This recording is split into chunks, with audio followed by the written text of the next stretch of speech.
नमस्ते दोस्तों। आज हम विषय हिंदी का व्याकरण का विराम चिन्ह यह भाग देखने वाले हैं। दोस्तों, जब हम बोलते हैं तब हमारे मन के भाव हमारे चेहरे पर नजर आते हैं। उससे सुनने वालों को हमारे बोलने का रोक समझ आता है। बोलते समय हम किसी स्थान पर रुकते हैं, लेकिन लिखते समय भावों के अनुसार रुकने के लिए जो चिन्ह लगाए जाते हैं उन्हें विराम चिन्ह कहते हैं। विराम यानी रुकना, विश्राम करना, और चिन्ह यानी निशान, सिंबल सिंबल। इसमें पहला विराम चिन्ह है पूर्ण विराम। देखिए, पूर्ण विराम का चिन्ह यहाँ पर दिया है। एक सीधा सा डंडा या सीधी छोटी सी लाइन, उसे पूर्ण विराम, वह उसे ही पूर्ण विराम कहते हैं। अभी जब वाक्य खत्म होता है यानी वाक्य पूर्ण होने पर पूर्ण विराम का प्रयोग किया जाता है। जब हम कुछ लिखते हैं तो अगर लिखते समय हमारा एक वाक्य पूर्ण हुआ तो उस वाक्य के अंत में हमें पूर्ण विराम देना आवश्यक है। उदाहरण के तौर पर, मेरा नाम सीता है, कल मेरा जन्मदिन है।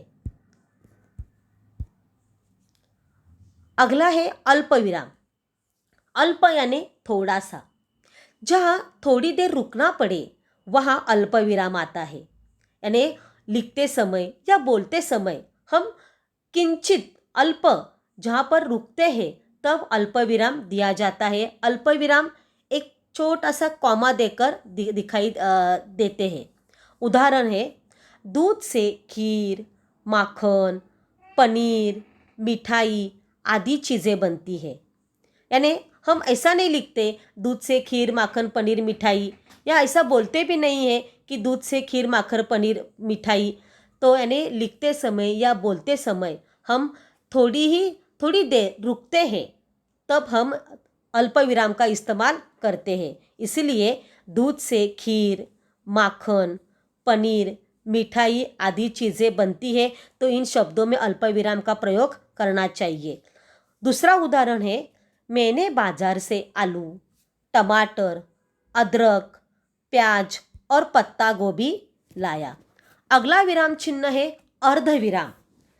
देखिए, पूर्ण विराम से कुछ कम और अल्प विराम से कुछ अधिक देर जब हम रुकते हैं तब अर्ध विराम का प्रयोग किया जाता है।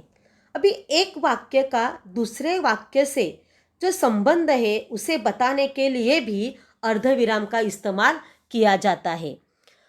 देखिए, उदाहरण के तौर पर, नहीं नहीं आज मेरा उपवास है। यहाँ पर नहीं नहीं यह एक वाक्य है और उस नहीं नहीं के आधार पर आज मेरा उपवास है यह दूसरा वाक्य है। यानी इन दोनों वाक्यों का संबंध बताने के लिए अर्ध विराम का इस्तेमाल किया जाता है। नहीं नहीं आज मेरा उपवास है। दूसरा उदाहरण है, मैंने पढ़ाने की कोशिश की पर वो नहीं पढ़ा। देखिए, यहाँ पर जो पहला वाक्य है, मैंने पढ़ाने की कोशिश की, यानी उसे मैंने पढ़ाने की कोशिश की पर वह नहीं पढ़ा। यानी दोनों वाक्य का संबंध हम अर्ध विराम से बता सकते हैं। अगला विराम चिन्ह है प्रश्नवाचक चिन्ह। देखिए, हम रोज की जिंदगी में एक दूसरे से अनेक प्रकार के प्रश्न पूछते हैं। तो जो प्रश्नवाचक वाक्य होते हैं उन प्रश्नवाचक वाक्यों के अंत में प्रश्नवाचक चिन्ह दिया जाता है। हम बहुत सारे प्रश्न पूछते हैं। आप भी अपनी कक्षा में अपने टीचर से, अपने दोस्तों से अनेक प्रकार के प्रश्न पूछते होंगे। तो जब हम प्रश्न पूछते हैं या लिखते समय जब हम किसी से प्रश्न लिखते हैं तब प्रश्न चिन्ह का प्रयोग करना चाहिए। उदाहरण, तुम कौन हो? यानी मैं उससे पूछ रही हूँ तुम कौन हो। मैंने प्रश्न पूछा है इसलिए अंत में प्रश्न चिन्ह आने वाला है। दूसरा उदाहरण है, क्या आप भोजन नहीं करेंगे? यानी आप भोजन यहाँ पर नहीं करने वाले हैं। इस प्रकार जब हम किसी से प्रश्न पूछते हैं तब हमें प्रश्नवाचक चिन्ह का प्रयोग करना चाहिए। अगला है विस्मयादि बोधक चिन्ह। देखिए, विस्मयादि बोधक चिन्ह के लिए एक सीधी सी दंडी निकालते हैं और उसके नीचे एक छोटा सा टिम्ब बिंदु उसके नीचे देते हैं। बोलते समय या लिखते समय विस्मय, हर्ष, शोक, घृणा आदि भावों के दर्शन के लिए इसका प्रयोग किया जाता है।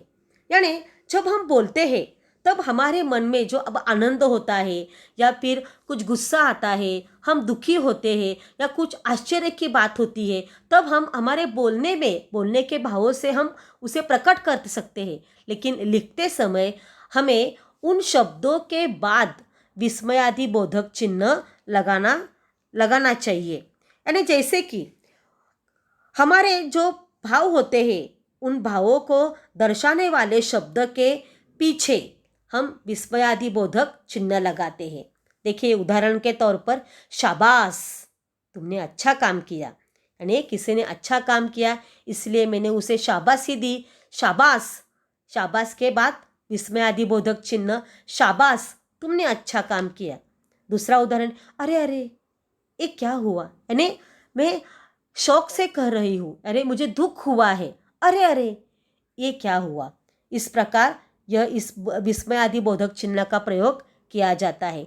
अभी आज इस वीडियो में आपने पूर्ण विराम, अल्प विराम, अर्ध विराम, प्रश्नवाचक चिन्ह और विस्मयादि बोधक जो चिन्ह पढ़े हैं, इन विराम चिन्हों के आप 5 वाक्य खुद ही बनाइए। दोस्तों, मेरा नाम है मीनाक्षी मेमाने समगीर। अगर आपको ये वीडियो अच्छा लगा होगा तो इसे लाइक कीजिए, अपने दोस्तों के साथ शेयर कीजिए और सब्सक्राइब भी कीजिए। धन्यवाद, आपने ये वीडियो पूरी तरह देखा, इसलिए थैंक यू।